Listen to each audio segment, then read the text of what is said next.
Today I'm with Alan Clark, and I would like for you to please tell us a little bit about yourself and how you got started in worship in the first place. Okay, great, yeah. I've been playing music since I was super little. Mom has some pictures of me holding straws and trying to hit the piano and stuff when I was like barely even old enough to stand.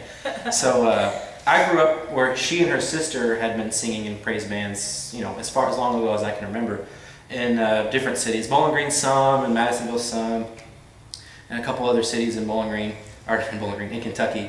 And I grew up actually playing the drums. I got my first drum kit when I was 7, and took to it like what they say, moth to flame or whatever. Fish to water. Yeah, fish to water, exactly. I loved it so much and still do. And I played drums my whole life. I got opportunities to play in my youth group band and some other bands. I was playing in the sanctuary, like in big church, when I was 11, I think, was my first time. And since after that, got even more into it. So I played drums for a long time before I ever picked up a guitar. I think I first started to learn guitar when I was 16 or 17 and didn't start actually playing anywhere until I was 18 or 19, I think. So it wasn't much before that, before I started singing at all. So most of my life has been spent behind a drum kit, and it hasn't been very long at all that I finally started, singing and playing guitar and leading worship.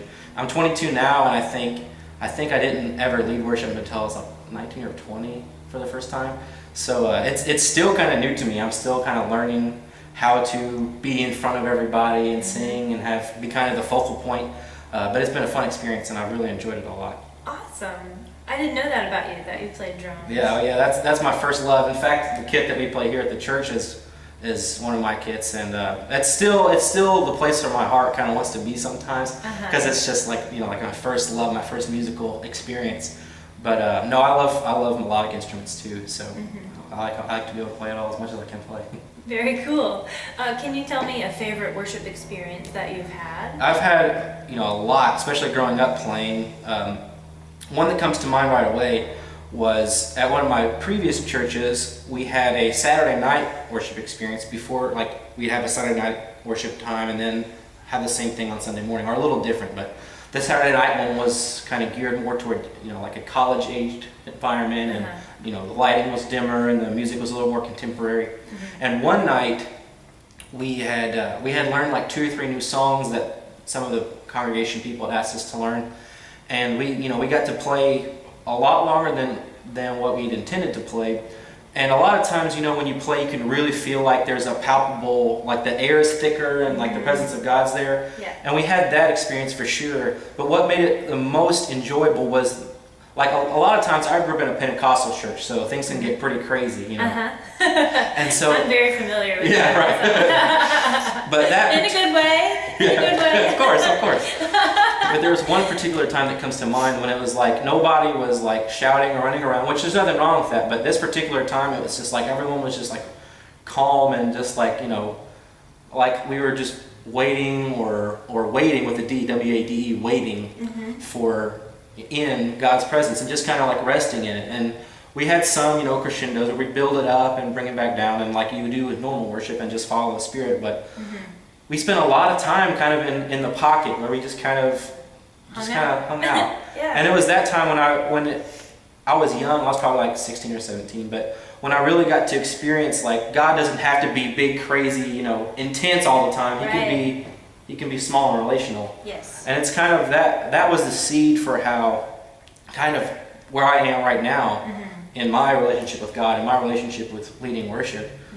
Is that strikes home to me more. Yes. That small intimacy is more desirable. Right. It hits me harder in the heart than does the big crazy stuff that I grew up with. Right.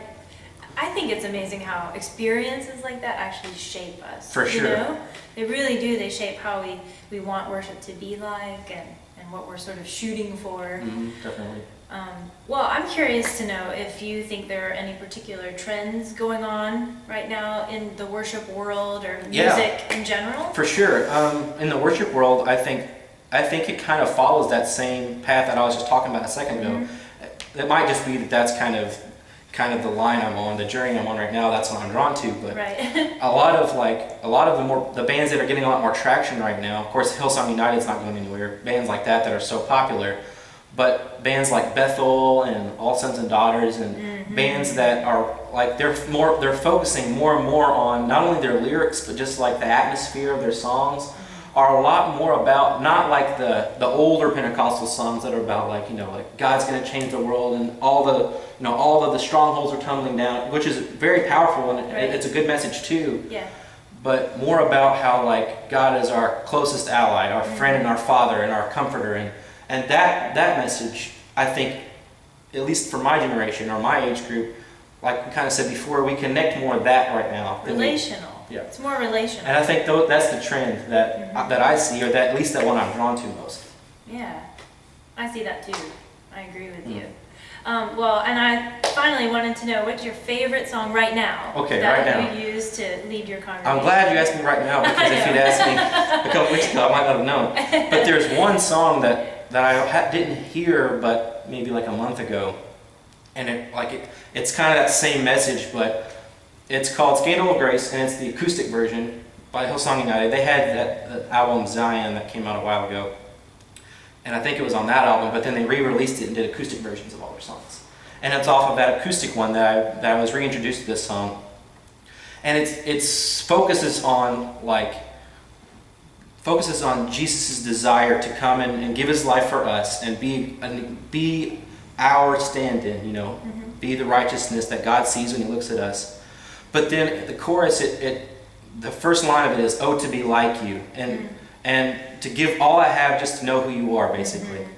And so it kind of follows that same vein we've been talking about, where intimacy is the thing that I think is kind of grasping this generation the most.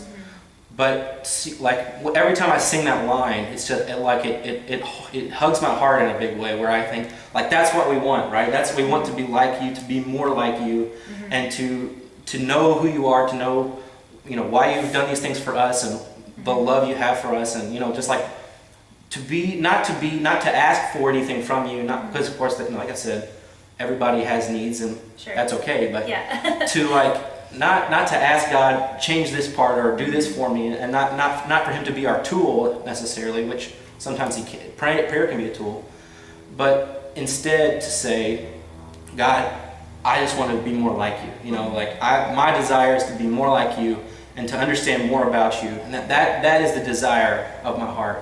It's just like, I don't care like your will be done, but in a way that's like introspective, like change me to where I can be more like you. And that has been my heart's cry for a while, and I hadn't been until I heard that song, and it really struck home. And then of course, like the musicality of it is simple, and it's beautiful. It's kind of a folky sound, and so that's kind of what I like to listen to in my normal everyday life, that style of music. And so they just kind of combine to be like the perfect storm of an awesome song. So I wish I could sing it every week, but